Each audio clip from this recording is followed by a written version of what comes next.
नमस्कार मित्रांनो, जय महाराष्ट्र. खूप साऱ्या लोकांना डिसेंबर महिन्यामध्ये लाडकी बहीण योजनेचा लाभ भेटेल का नाही असा प्रश्न पडला होता. पण आज विधानसभेमध्ये माननीय मुख्यमंत्रीजींनी हे जाहीर केले आहे की डिसेंबर महिन्यात सर्व महिलांना लाडकी बहीण योजनेचा लाभ मिळणार आहे. यात कोणत्याही अटी लावण्यात येणार नाहीत.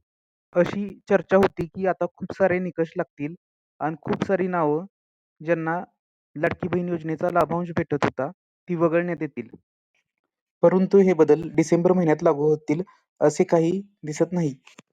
तर डिसेंबर महिन्यामध्ये सर्वच महिलांना ₹2100 असा लाडकी बहीण योजनेचा हप्ता जमा होणार आहे.